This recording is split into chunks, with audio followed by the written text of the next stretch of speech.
دنیا کو اللہ نے حقوق ادا کرنے کی جگہ بنایا ہے، آخرت کو بدلہ پانے کی جگہ بتایا۔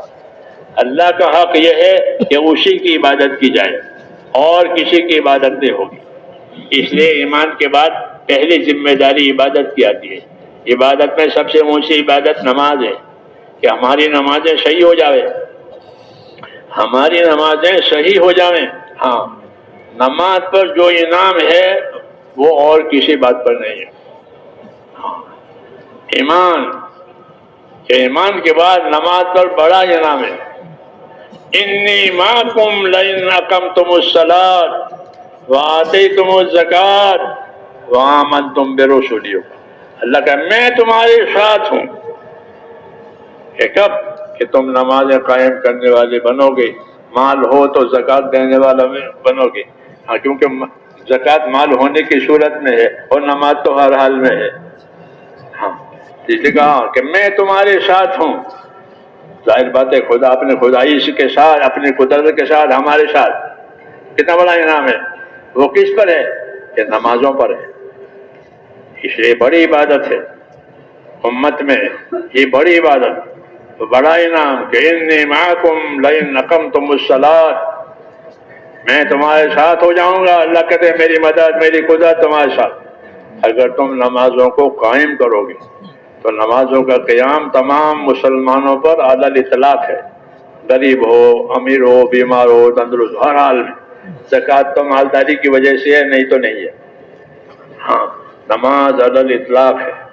اس لیے ایمان کے بعد زندگیوں کو سنوارنے والی اور اللہ کی مدد لینے والی کوئی عبادت ہے تو وہ نماز ہے۔ اس لیے اس راستے میں چلنے والوں کی نمازیں خاص طور سے اچھی ہونی چاہیے۔ یہ نہیں کہ ہم تو مسافر ہیں، چلتے رہتے ہیں، نمازیں ہلکی پھلکی، ایسا نہیں ہے۔ سفر میں سفر کے طریقے ہیں، حضر میں حضر کے طریقے ہیں۔ ہاں، یہ بات ہے کہ سفر میں سفر کے طریقے ہیں، حضر میں حضر کے طریقے ہیں۔ آپ سفر میں سفر کا کھانا کھاتے ہیں، حضر میں حضر کا کھانا کھاتے ہیں۔ اس لیے سفر میں کیا سنت ہے وہ دیکھنا پڑے گا، حضر میں گھر میں کیا سنت، گھر پر رہے تو کیا سنت ہے وہ دیکھنا پڑے گا۔ اس لیے اپنے نمازوں کو صحیح بنانا، اپنے نمازوں کو اللہ سے تعلق پیدا کرنے والی بنانا، یہ بڑی ذمہ داری ہے۔ ہاں، نماز ہی آخر تک رہے گی۔ جی ہاں، آخر تک نماز رہے گی، دوسرے حکم مٹ جائیں گے جہالت کی وجہ سے، لیکن نماز رہے گی۔ اس لیے ایک تو اپنی نمازوں کو اس راستے میں صحیح بنانا ہے۔ ہاں، ہم نے تو قناعت کر لی ہے کہ ہم تو ہیں تبلیغ میں، ہاں، یہ بات صحیح نہیں ہے۔ یہ بات صحیح نہیں ہے کہ قناعت کر لو کہ ہم تو ہیں نماز کی دعوت دینے والے، یہ بات صحیح نہیں ہے۔ جو نماز کی دعوت دے وہ نماز کی قدر کرے۔ عبداللہ ابن مسعود ایک بات کہتے تھے، عبداللہ ابن مسعود بڑے صحابی ہیں، ہاں، بڑے تعلق ان کو حضور صلی اللہ علیہ وسلم سے، فقیہ۔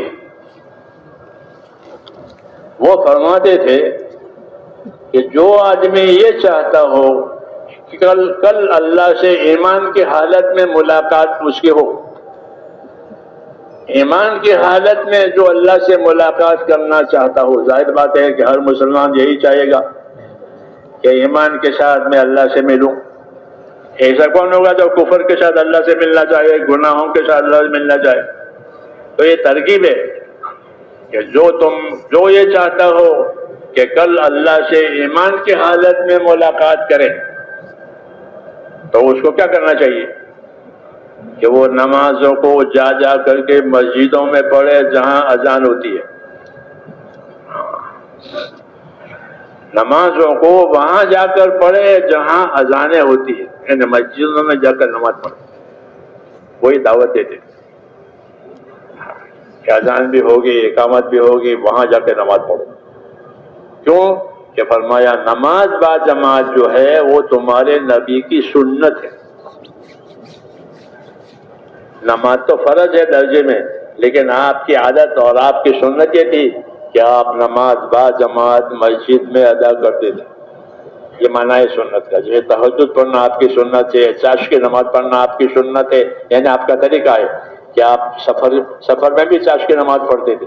ہاں، سفر میں تہجد پڑھتے تھے، حالانکہ وہ نماز تو نفل ہے لیکن آپ کی سنت ہے، یعنی آپ کا طریقہ یہ کار ہے کہ آپ تہجد بھی پڑھتے تھے، آپ چاشت کی نماز بھی پڑھتے تھے. یہ مطلب ہے سنت کا کہ نماز با جماعت جو ہے وہ نبی کا طریقہ ہے، نبی کی سنت ہے. مسلمانوں کے لیے یہ رہبری کر رہے کہ اپنی نمازوں کو با جماعت پڑھو، اہتمام کے ساتھ. نماز کے لیے جتنا اہتمام کیا جائے گا، جتنا انتظار کیا جائے گا، وہ نماز قوی ہوگی. مولانا الیاس صاحب فرماتے تھے کہ جو نماز بغیر انتظار کی ہوگی وہ پھوس پھوسی ہوگی. جیسے کوئی چلتی ہوئی گاڑی میں سوار ہو جاوے، گاڑیاں چلتی ہیں تو لوگ دوڑ کے پکے جائیں، ایسا نہیں، بلکہ نماز انتظار کے ساتھ، نماز اہتمام کے ساتھ پڑھے. ہاں، یہ تقاضا ہے نماز. تو ابن مسعود یہ کہتے تھے کہ جو اللہ سے ایمان کی حالت میں ملاقات کرنا چاہتا ہو وہ نمازوں کو وہاں جا کر پڑھے جہاں اذانیں اور اقامتیں ہوتی ہیں، باجماعت پڑھے. تو باجماعت نماز پڑھنے کا اثر یہ ہے کہ اللہ سے ملاقات ہوگی اس حال میں کہ اللہ راضی ہوگا. یہ فضیلت بتائیے.